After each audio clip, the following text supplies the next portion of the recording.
নমস্কার বন্ধুরা, গপ্পগাথায় তোমাদের সকলকে জানাই সুস্বাগতম। আমার এই চ্যানেলে থাকবে নানা স্বাদের গল্প এবং কবিতা। সেই সমস্ত শুনে যদি তোমাদের ভালো লাগে অবশ্যই একটা লাইক করো এবং মতামত পাঠিও, যেটা আমার কাছে অত্যন্ত দামি। আর এই সমস্ত ভিডিওর নোটিফিকেশন পাওয়ার জন্য অবশ্যই চ্যানেলটিকে সাবস্ক্রাইব করে পাশে থাকা বেল আইকনটি প্রেস করে দিও। তাহলে চলো শুরু করা যাক আজকের গল্প। আজ শোনাচ্ছি গল্প নারায়ণ গঙ্গোপাধ্যায়ের লেখা দুর্ধর্ষ মোটরসাইকেল।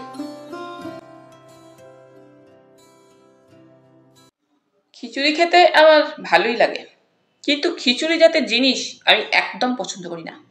যেমন আলু বখরা, সেটা আলু নয়, দাম না দিয়ে বখরাও তাতে পাওয়া যায় না। ওদিকে রাঁধতে গেলে বিস্তর বখেরা, চিনি চাই, কিশমিশ চাই, এ চাই ও চাই, আর কাঁচা খেলে বোখার হওয়ার সম্ভাবনা প্রচুর। কিংবা ধরো কাঠ বেড়ালি, সে কাঠ নয় যে তাকে দিয়ে রান্না হবে, আবার বেড়ালিও নয় যে ভাড়ার ঘরের ইঁদুরগুলোকে একটু শায়েস্তা করে রাখবে। সেই জন্যেই মোটর সাইকেল দেখলেই আমার কেমন খটকা লাগে।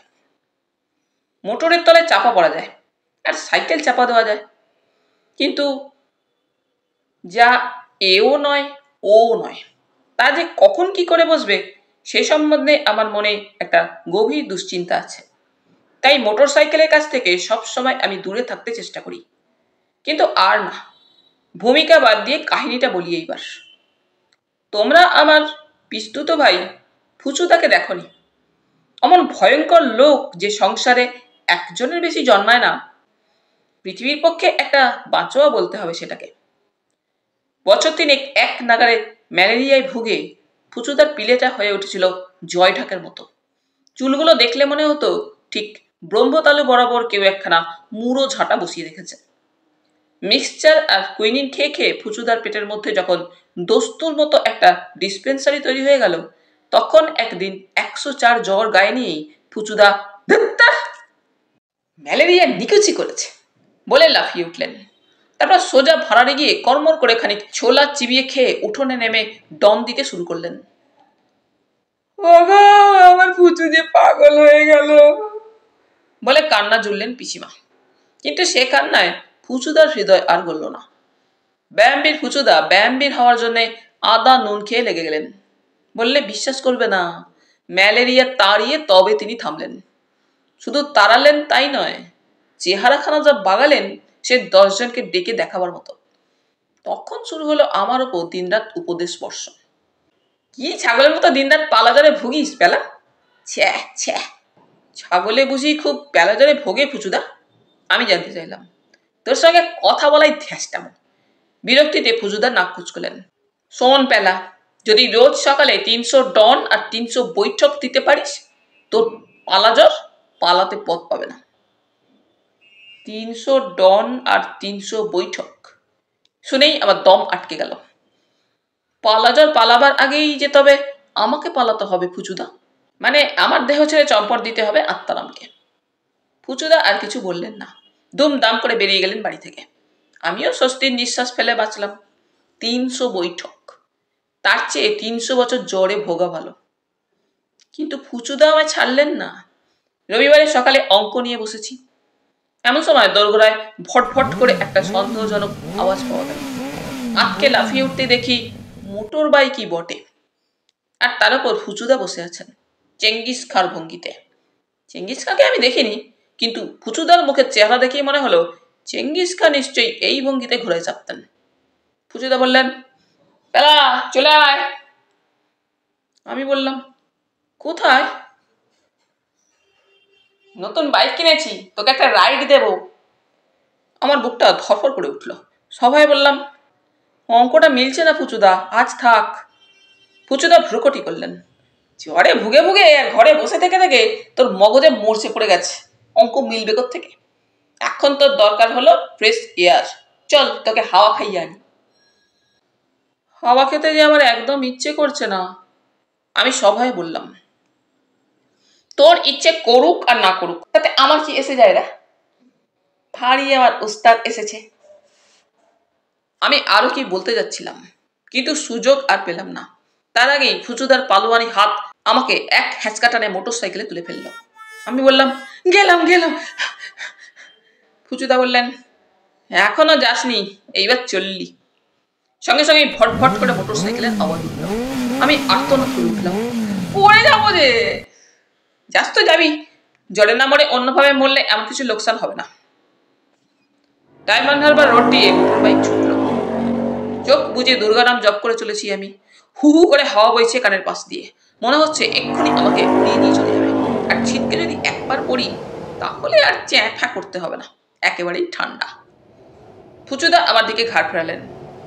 কেমন লাগছে রে পেলা? গ্র্যান্ড না? আমি চোখ ফেলে বললাম, গ্র্যান্ডই বটে, তবে শেষ পর্যন্ত গ্রাউন্ডে গড়াগড়ি না খাই। ফুচুদা চোটে কি বলতে যাচ্ছিলেন, তার আগেই সামাল বামাল রব উঠলো। একটুর জন্য ধাক্কা লাগলো না একটা বুসের গাড়ির সঙ্গে। আমি চেঁচিয়ে উঠলাম, ফুচুদা। ফুচুদা ঢুকে বললেন, হয়েছে কি? অমনি করে ষাঁড়ের মতো চেঁচিয়ে উঠলি কেন কানের কাছে? এক্ষুনি যে অ্যাক্সিডেন্ট হতো বই যেত। ট্রেনে অ্যাক্সিডেন্ট হয় না, এরোপ্লেন ক্র্যাশ করে না, মোটর উল্টে যায় না, আর মোটর বাইক অ্যাক্সিডেন্ট করতে পারবে না? ভেবেছিস কি তুই? এমন সময় গেল রব উঠলো আবার। তাকিয়ে দেখি, সর্বনাশ, দৈত্যের মতো একটা বোঝাই লরি প্রায় আমাদের কাঁধের উপর এসে পড়েছে।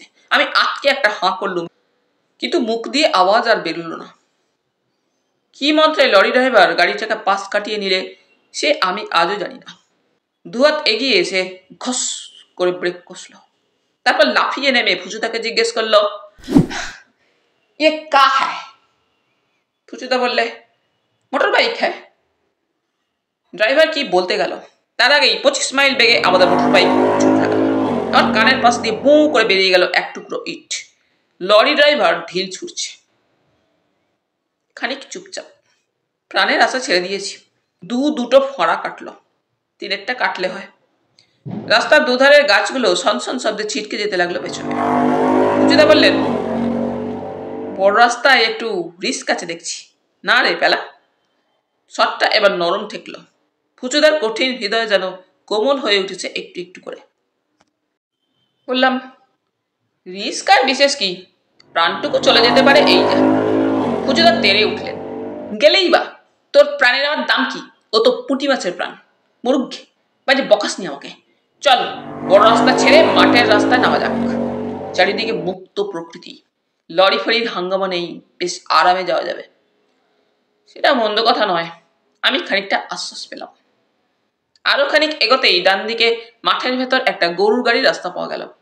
সেই রাস্তায় ফুচুদা মোটর বাইক নামালেন। কিন্তু গরুর গাড়ির পথ তার সঙ্গে চালাকি নয়। মনে হলো যেন রিলিফ ম্যাপের ওপর দিয়ে চলেছি। একবার ধপ করে পড়েছি প্রশান্ত মহাসাগরে, আর একবার ঠেলে উঠছি এভারেস্টের কাঁধের উপর। কত বছর ধরে একটানা লাঙল ঠেললে অমন কায়দায় একখানা রাস্তা তৈরি করা যায়, একমাত্র করুণাময় পরমেশ্বরই তার খবর দিতে পারেন। ফুচুদা, কোমর যে গেল। কোমর যাবে কি রে? কেমন এক্সারসাইজ হচ্ছে বল দেখি। কি গ্র্যান্ড ঝাঁকুনি লাগছে। পেটের পিলে নড়ে গেল যে। ফুচুদা বললেন, নড়বেই তো, পিলেই তো নাড়ানো চাই।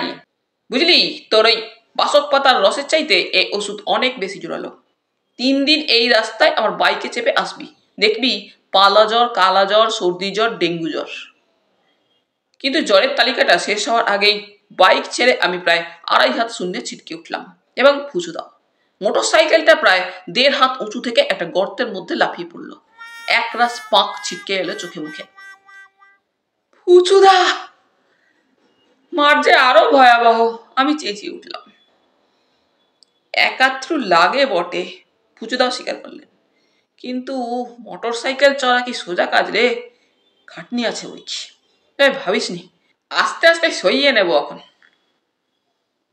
কিন্তু সইয়ে নেবার আগে যদি মাঠ সই হতে হয়, হয়তো হবে।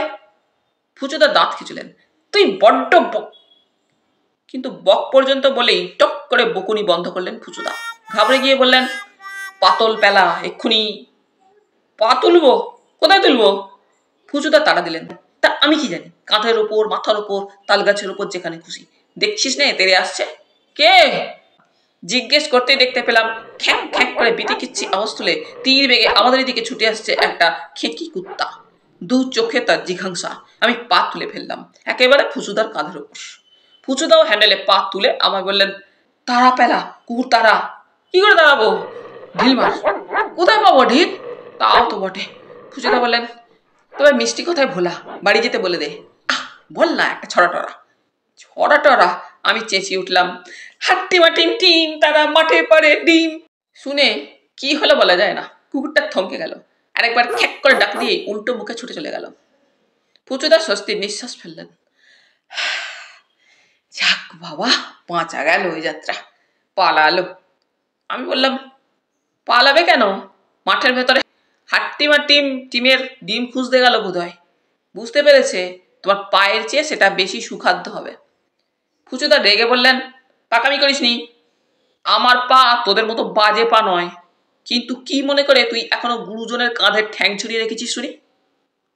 পা নামিয়ে নিয়ে আমি বললাম, ওহো, মনে ছিল না। বাড়ি গিয়ে গুনে গুনে 100 প্রণাম করবো তোমাকে।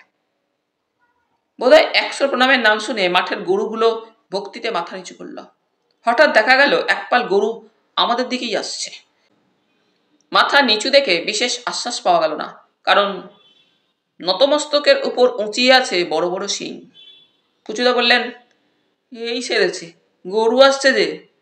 আমি বললাম, শুধু গরু নয়, মোষও আসছে ওদিক থেকে, প্রায় 7-8টা মোষ। কোথায় ডোবার মধ্যে বসেছিল, মোটর বাইকের আওয়াজ শুনে ছুটে আলাপ করতে আসছে আমাদের সঙ্গে। তাদের শিংয়ের দিকে তাকালেই বোঝা যায় কেন শাস্ত্রে তাদের বলা হয়েছে জমির বাহন। পুচুদা, এইবার গেছি, গুতিয়ে যে স্যান্ডউইচ বানিয়ে দেবে। হঠাৎ করে ব্রেক কষলেন পুচুদা, বললেন, আর সময় নেই পেলা, চোঁচার ছুটতে, দেখছিস না এসে পড়লো। জয় মা কালী। রাস্তার উপর সাইকেল ফেলে আমরা ছুট লাগালাম। সামনেই একটা উঁচু ঢিবি, তার উপর উঠে নিচের দিকে লাফ দিতেই দুজনে জড়াজড়ি করে একটা পচা ডোবার মধ্যে গিয়ে পড়লাম।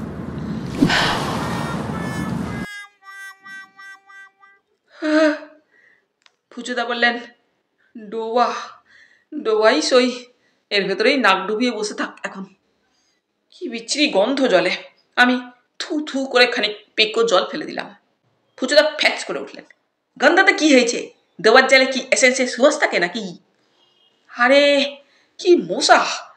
মশাই তো থাকবে, মশার বদলে কি শশা ফলবে? কচকচ করে খাবি। গায়ের ওপর ব্যাং লাফাচ্ছে যে। নইলে যে মোষ লাফাতো সেটা বুঝি বড্ড আরামের হতো? নে চুপ করে থাক, একদম স্পিকটি নট। এমন সময় দুম করে বন্দুকের মতো আওয়াজ উঠল। ফুচুদা বুক ভাঙা দীর্ঘশ্বাস ফেলে বললেন, টায়ার গেল একটা। তা গেল। আমিও একটা দীর্ঘশ্বাস ফেললাম। তাকিয়ে দেখি ফুচুদার ঠিক মাথার ওপর উঠে বসে একটা সোনা ব্যাঙ ড্যাব ড্যাবে চোখে আমার দিকে তাকিয়ে আছে। 2 ঘন্টা পরে যখন উঠে এলাম তখন সাইকেলটা আর চেনা যায় না। স্পোকগুলো ভাঙা, টায়ার ফাটা, যেন অ্যাটম বোমায় বিধ্বস্ত হিরোশিমা। ফুচুদা বললেন, কি আর হবে, চল এটাকে ঠেলে নিয়ে যাই। আমি আর ঠেলি? অনেক ভুগিয়েছ, এবার তোমাকে আমি একটু ভোগাই। বললাম, মিথ্যে করেই বললাম। হ্যাঁ, আমার পা মচকে গেছে, এক পাও হাঁটতে পারবো না। তবে তুই সাইকেলে চেপে বস, আমি তোকে ঠেলে নিয়ে যাই। সারা গায়ে কাদা, নাকের ওপর একরাশ শ্যাওলা, পালোয়ান ফুচুদা হেইয়ো হেইয়ো করে সেই এবড়ো খেবড়ো মাঠের ভেতর দিয়ে আমাকে ঠেলে নিয়ে চললেন ভাঙা সাইকেল সূত্র। আর এতক্ষণে সত্যি বলতে কি, মোটর সাইকেল চড়াটা আমার একেবারে মন্দ লাগলো না। তাহলে বন্ধুরা, আজ এখানেই শেষ করলাম। আবার ফিরবো পরের পর্বে। তোমরা সকলে খুব খুব ভালো থেকো। ধন্যবাদ।